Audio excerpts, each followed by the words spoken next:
Okay, so it's Friday, so you know what that means. It's my day on the DX Army YWC channel. And welcome to a series I like to call Billy's Friday Reviews. What that means is every single Friday I'm going to put up a review of something of my choice. It could be anything. It could be a movie, it could be a comic book, it could be a video game, it could be a wrestling pay-per-view or whatever. And also just reminding you guys that my thumbnail color is indeed red, if you didn't notice already from clicking on this video. So whenever you want to watch a Mr. H TV video on the DX Army YWC channel, make sure to click that red thumbnail. So let's get started with this Friday's review. This Friday I'm going to be reviewing Spider-Man, the film from 2002. Let's get started. Okay, so the film stars Tobey Maguire as Spider-Man / Peter Parker, Kirsten Dunst as Mary Jane Watson, Willem Dafoe as Green Goblin / Norman Osborn, and James Franco as Harry Osborn, Norman Osborn's son. The film is directed by Sam Raimi and was, man, this chair's very spooky, and was released by Sony Pictures Entertainment. Now, my first thoughts on the film, this is going back almost 11 years ago when I first saw it in the cinema. When I was 7, getting out of the theater, I was like, oh my god, this freaking film is awesome. And it's amazing, 11 years down the track, and I don't think any different. The first film is actually my favorite out of the whole trio of them. A lot of people will tell you that Spider-Man 2 is better, but it's just my personal preference, and I will tell you why in a second. But yeah, it is amazing that even 11 years down the track, a movie can still be this great in comparison to today's films. But let's just get started with the overall story. So if you don't know, Peter Parker gets bitten by a genetically altered spider when he is visiting a lab for a field trip.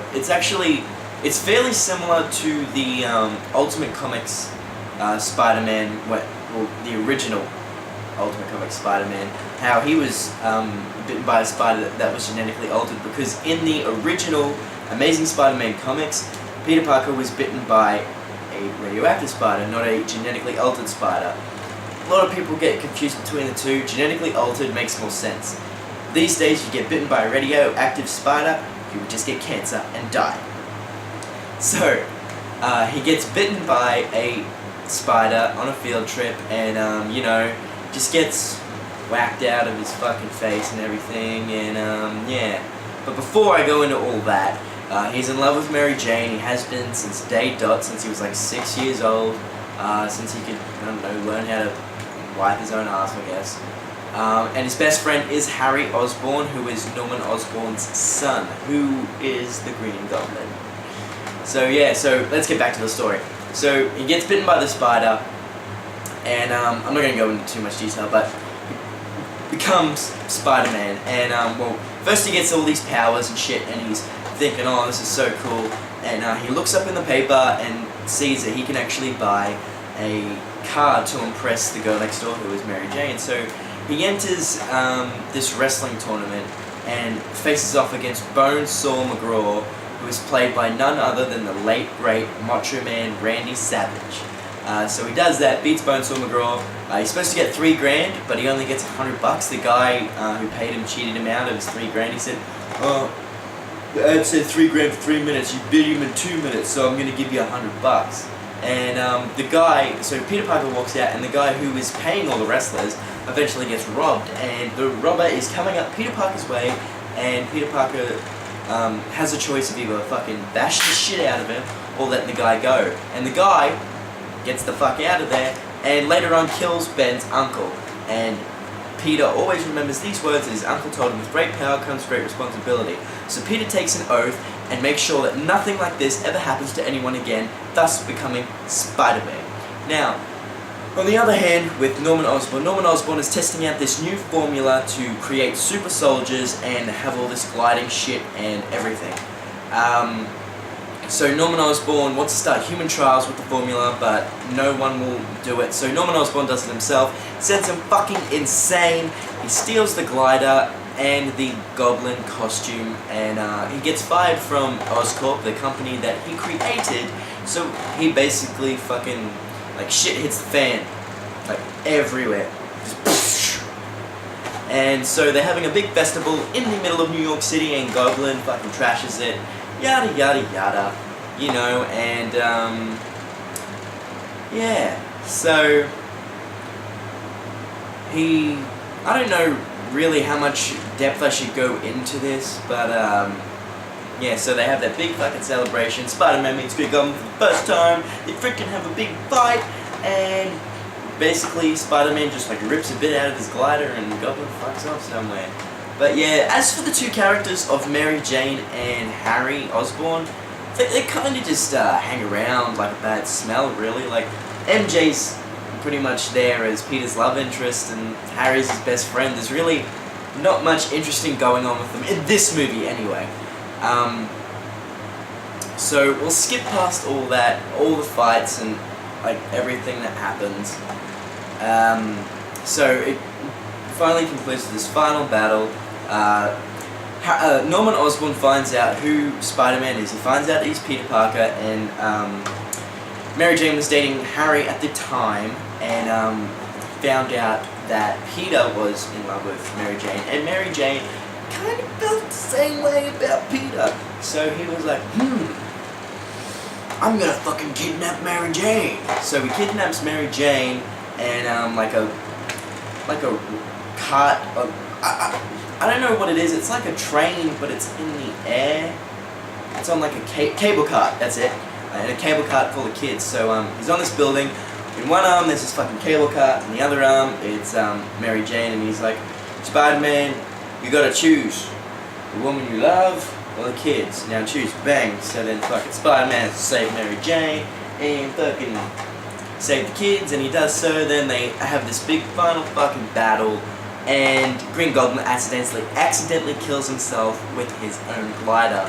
And then they have Norman Osborn's funeral. Harry wishes vengeance on Spider-Man, but he doesn't know that Peter Parker is Spider-Man, and that Spider-Man didn't actually kill his father. His father accidentally killed himself, and Mary Jane wants to be Peter Parker's girlfriend, but Peter Parker wants the relationship, but he's like, nah man, can't do it, I'm Spider-Man, but he doesn't tell her that. But she kind of figures out at the end of the movie, because they shared like this frickin' kiss in the middle of the movie, and then she kisses him as Peter Parker at the end of the film, and she's like, oh, and then turns around, and then she's like, oh dude, that guy's Spider-Man, and then the movie ends. Hell, in like 8 minutes, shit. So anyway, that's the whole plot. That's I probably could have gone like a lot shorter, but anyway. So as for the characterizations of the main actors, Tobey Maguire I thought was a great pick. He definitely filled in with the kind of nerdy aspect of Peter Parker, because you know he's a fucking high school genius, and he did very well.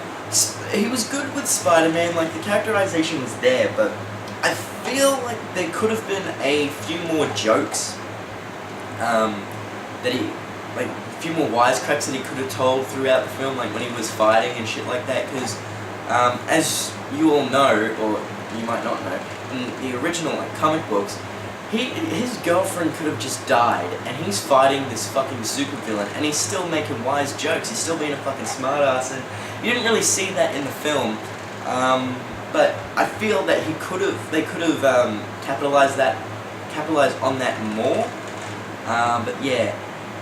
As for Kirsten Dunst as Mary Jane, Kirsten Dunst's characterization of Mary Jane is more bitchy than what I'm used to. I mean, of course, I saw the film before I read the comic books, but I'm just doing this review on like my Spider-Man knowledge that I have now compared to like what I had 11 years ago. She was more of a bitch. I found her as more of a bitchy character, and the bitchiness actually progressed throughout the 3 films. But yeah, it's not to say that I didn't like her. I just think that she could have been a little bit nicer, since that's what she was like in the comics. But I guess we can't have everything. And I know that Sam Raimi he has to come up with some originality, but I don't believe that you should change the characters' looks and their characterization. Just change like the story that's happening. You know, alter that sort of stuff. You leave the characters alone. But yeah, James Franco as Harry Osborn. I don't know if they were focusing on the Ultimate Comics or the normal Amazing Spider-Man comics, because if they were doing it with the Amazing Spider-Man comics, I think the roles between Tobey Maguire and James Franco should have been reversed, because even though Peter Parker is smarter than Harry Osborn is a little more geeky, if you know what I mean. He's a little more geeky, a little more shy than what Peter Parker is, and I figured James Franco actually kind of looks like Peter Parker, and I think he probably could have played Spider-Man better than what Tobey Maguire did, maybe, if he was put in that role, and Tobey Maguire would have done a great job at playing Harry Osborn, I reckon. Like, you have that real nerdy kid where his father's ashamed of him, and then his father dies, so he wants to, avenge his father's death, and not that James Franco did a bad job. I'm not knocking any of these actors. They're very talented, but I think that it could have been a little bit more nerdier, because it would have made more sense that his father was ashamed of him, because Harry was a pretty confident dude, you know, and you'd think, oh, with the son with the son that's that confident and everything, you'd think that their father would be proud of him. And see, Harry was no good at science, and Peter had to help him out in high school with that. And they didn't actually really mention that at all, or even show that Peter was helping him with his homework and everything. They didn't show any of that, really. So you look at the character in the movie and you think, fuck, why is this dude ashamed of his son?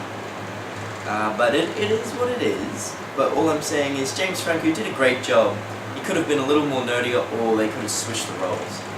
Now, finally, Willem Dafoe as Green Goblin. Holy crap! If there was like one actor that got their job to a fucking T in this movie, it is Willem Dafoe. He was fucking scary. He was fucking mean. He had that goblin voice. He is Norman Osborn and Green Goblin. He did the fucking best job. If the film wasn't called Spider-Man, and say it was called Green Goblin, he would have freaking been so famous. I mean, this was a pretty big role for Willem Dafoe. I mean, he did some stuff in the 90s and everything, but I don't think really anyone knew who he was until Spider-Man. But he just did an outstanding job. His characterization of Norman Osborn was great. He was this uptight, snooty cunt, rich man, wanted his son to do the best that he could and be just like his father, and he was embarrassed of his son, he was ashamed of him, he didn't really want anything to do with him, he wanted Peter Parker to be his son, which is like, he got that character down to a fucking T. And then when he was the Green Goblin, he was just outstanding. You really can't explain it in words. He was nitty gritty. He didn't fucking take crap from anyone. He could have fucking killed anyone. Could have killed his own son. Didn't even fucking care. That's how am I going for time? 14 minutes, right? That's how great Willem Dafoe played his character. And, you know, it really shows that he is that talented. Like, if he didn't play Green Goblin, I don't think this movie would have been as good as anyone would have thought. You know, if he wasn't in it, the movie might have failed. I don't think it would have failed, especially back in 2002. All these superhero movies were just coming out. Spider-Man didn't even actually have a theatrical release event. Well, they had that some straight-to-TV movie in the 70s that was god awful. But yeah, it wouldn't have been as good without Willem Dafoe. You really need that kick-ass villain that really, really fucking got his character to a T. And this is why I think that the first movie is the best out of all three, because Green Goblin is my favorite Spider-Man villain. He's actually in the top 5 of my favorite villains of all time. So it's only natural that I think that it's just a matter of personal opinion, and it's only natural that this is my favorite Spider-Man movie out of the 3 that Sam Raimi directed. And but yeah, he really stole the show. There hasn't been a Spider-Man villain since in film that has taken that from it's really late at night. No one has taken that away from Willem Dafoe. He will always be, in my opinion, unless this new guy that's playing Norman Osborn, but I'll talk about that on my main channel. No one can take that away from him. He is the best Spider-Man villain in film to date. And you have some other side characters that I'll talk about, like Rosemary Harris played Aunt May. She did a really good job. I think that she was better than Sally Field, the new Aunt May. Aunt May made you feel warm, or me at least, made me feel warm, welcome, and reminded me a lot of my grandmother. And you know, as an aunt should, like, she raised Peter the old-fashioned way, blah blah blah, and she made her character very, very believable. And she did a fantastic job. Then you had Cliff Robertson playing Uncle Ben, and Cliff Robertson is actually dead now himself. May he rest in peace. Cliff Robertson, he played Uncle Ben. He did a fantastic job too. See, when I was a kid, it wasn't the first time I had heard of Spider-Man, but when I first looked at them, I thought that Peter lived with his grandparents because they were a lot older than Peter. Like, they were in their 60s, probably going on 70, and they were his aunt and uncle. I just thought that they were his grandparents, but they weren't. But they did such a fantastic job. The both of them were great. I know there's some other characters in there that I was gonna say wasn't gonna mention. I will mention this one character. J. Jonah Jameson, played by J.K. Simmons. He has got to be the only J. Jonah Jameson that will ever be in a Spider-Man film. There is actually talks to bring him back as J. Jonah Jameson in the second Spider-Man release. He just did a fantastic job. It was like J. Jonah Jameson just came straight out of the comics. He was a fucking asshole. He would say, "Oh, you're hired. No, you're fired. No, you're hired again. No, you're fired. Get out." Blah blah blah blah blah. He would yell instead of talk on the intercom. He was such a fucking asshole. Like, he would say 150, no, and then like you'd say no, and then you'd say I want 300. It's like, that's outrageous. Done. But that was in the second film. But he was the best supporting character in my opinion. No, not supporting character. Would you say? No, I wouldn't say supporting. Kind of background character. He wasn't a main character, but he did pop up a lot in the film. But yeah, such great characterization. The acting was great. And the film did very, very well in the box office, especially for, this was one of the first superhero movies. I know Blade came out in, it was either 1998 or 1999. X-Men came out in 2000, and then Spider-Man came out, and that was really the start of the era that we have now, superhero films, because the ones back in the 90s, early 90s, and like 80s, were just direct to TV or direct to VHS. They weren't really a big theatrical thing. And something that I might want to point out, Spider-Man was, like, doing a theatrical release of Spider-Man was actually in talks with everyone since, I think, 1985, and it's amazing how long it took to actually get to the big screen, because it was released in 2002. But of course, it wouldn't have been the same writers back in 1985. It would have just been Marvel trying to work out a deal with a film company, because back then they didn't have their own studio like they do now. But yeah, Spider-Man, the Spider-Man 1 from 2002, one of the best superhero movies of all time, and it still stands to this day. Thank you for watching. I hope I haven't rambled on too much. You probably already clicked away because you don't want to listen to a guy talk about a Spider-Man film. But the DX Army channel isn't all about wrestling, despite its title, DX Army. But anyway, I just want to say thanks again for watching. If you want to watch any of my other videos, please go to my YouTube channel, which is www.youtube.com/Mr. Edge TV. The link is in the description below, and I'll put up a link right there. Thanks again for watching, and I will see you guys in the next video. Bye.